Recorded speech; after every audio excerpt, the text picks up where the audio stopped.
एक बहुत कॉमन सवाल पूछा जाता है, क्या होम्योपैथी के साथ हम आयुर्वेदिक दवाई या फिर एलोपैथी दवाइयाँ ले सकते हैं या फिर नहीं लें? इसके लिए ओपिनियन आपको देखिए बहुत सारे डॉक्टर्स देते हैं, लेकिन मैं अपने 12-13 साल की प्रैक्टिस का अनुभव मैं आपको बताता हूँ। देखिए, कहने को मैं आपसे कह दूँ भई होम्योपैथी चल रही है तो साथ में आपको एलोपैथी बिल्कुल भी नहीं लेनी है। आपकी अगर होम्योपैथी दवाई चल रही है तो बिल्कुल भी आयुर्वेदिक आपको नहीं लेनी है। बट ऐसा हम देखते हैं प्रैक्टिकली पॉसिबल नहीं है। पॉसिबल नहीं है, कोई ऐसा पेशेंट आया मेरे पास जो कि ब्लड प्रेशर की वो मेडिसिन खा रहे हैं। लगभग 5 साल से 10 साल से वो ब्लड प्रेशर की मेडिसिन खा रहे हैं। और मुझे ये भी पता है कि अगर मैं इनसे आज बोल दूं कि कल से मेडिसिन नहीं खानी है, तो इस पेशेंट की क्या स्थिति हो सकती है मुझे ये भी मालूम है।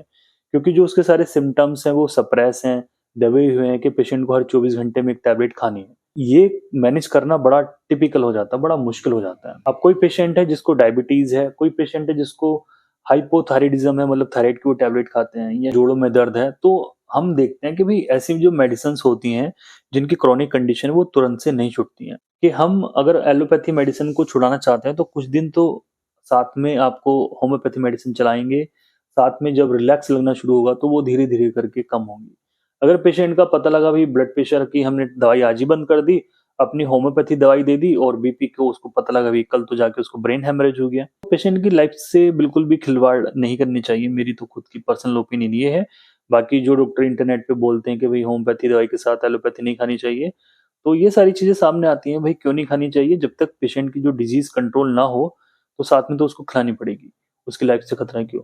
होम्योपैथी मेडिसिन के लिए हम, कोई डॉक्टर आपसे बोले जी इतनी स्ट्रांग है कि 10 साल से जो बीपी की टैबलेट खा रहा है वो बिल्कुल एक दिन में छूट जाएगी, वो कुछ ही केसेस में ऐसा होता है कि हमने आज होम्योपैथी मेडिसिन दी तो कल को उसका बीपी बिल्कुल नॉर्मल हो जाए। ठीक है, तो ये सारी चीजें होती हैं। कहाँ पे मैं मना करता हूँ, कोई एक पेशेंट है जिसको आर्टिकेरिया की प्रॉब्लम है, मुझे पता है कि भाई इसको पित्ती उछलती है, ये बंदा सिट्राजिन एविल या लीवोसिट्राजिन खा लेता है या एलेग्रा खा लेता है, मुझे मालूम है। और ये इसकी जो स्किन की कंडीशन है या खुजली है या एक्जिमा है वो सप्रेस हो जाता है, दब जाता है। तो वहां पे मैं बोलता हूँ कि भाई आपको दवाई नहीं खानी है, क्योंकि मुझे मालूम है कि मैं उसको अगर मना करूंगा तो ज्यादा से ज्यादा उसको खुजली वगैरह आ सकती है, कोई जान जाने का खतरा नहीं होता। कोई पेशेंट है जिसको आर्टिकेरिया, पित्ती बहुत ज्यादा उछलती है, उसका गले के अंदर भी खुजली आने लगी है, उसकी जीभ भी मोटी हो गई है, जीभ के अंदर सूजन आ गई है, तो वो कंडीशन है, आप सिट्राजिनेबिल खा सकते हैं ऐसी कंडीशन में। तो कहने का मतलब ये है कि बीमारी के हिसाब से पेशेंट को लेके चला जाता है। ये ऐसा नहीं कि यूट्यूब पे आके मैं बोल दूं जी नहीं खानी चाहिए। प्रैक्टिकली हम यहाँ पे बात करते हैं ना। तो अब आती है भई बात आयुर्वेदिक की। तो आयुर्वेदिक की सपोज़ कीजिए कोई पेशेंट है जो सेक्स की मेडिसिन लेने आया है मेरे पास, कि डॉक्टर साहब मुझे सेक्सुअल वीकनेस बहुत ज़्यादा रहती है, कमज़ोरी रहती है, थकान रहती है, चक्कर रहते हैं, तनाव नहीं आता, टाइमिंग बहुत कम है। तो उनको मेडिसिन मैंने होम्योपैथी दे दी। अब वो डॉक्टर साहब कहते हैं कि भाई डॉक्टर साहब हमारी तो आयुर्वेदिक दवाई ये चल रही है, उससे हमें फ़ायदा भी है, तो क्या हम उसको आज ही बंद कर दें? मैं बोलता हूँ भई आयुर्वेदिक दवाई है, सेक्सुअल वीकनेस के लिए आप अगर ले रहे हैं, तो आप उसको ले लीजिए, कोई प्रॉब्लम नहीं है। आप ले सकते हैं, आधे घंटे का 1 घंटे का गैप करके ले सकते हैं। यही कंडीशन अप्लाई होती है एलोपैथी में।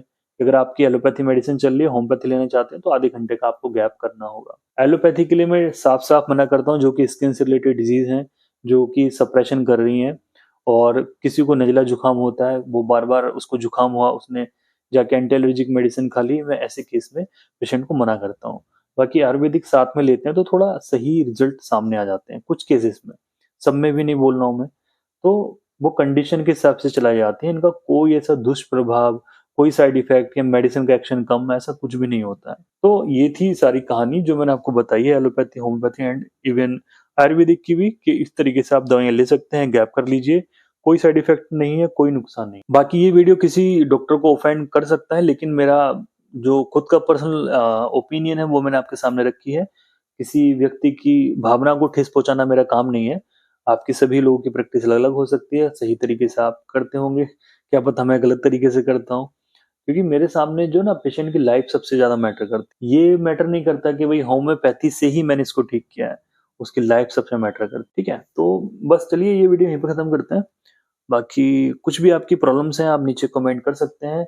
इस वीडियो में अगर आप मुझे कुछ सलाह देना चाहते हैं, कुछ ओपिनियन देना चाहते हैं, तो मुझे आप ज़रूर कमेंट कर सकते हैं, और इस वीडियो को आप ज़रूर शेयर कर सकते हैं, जिससे लोगों को सही इन्फॉर्मेशन पहुँचे, क्योंकि फेक इन्फॉर्मेशन तो इंटरनेट पे भरी पड़ी है।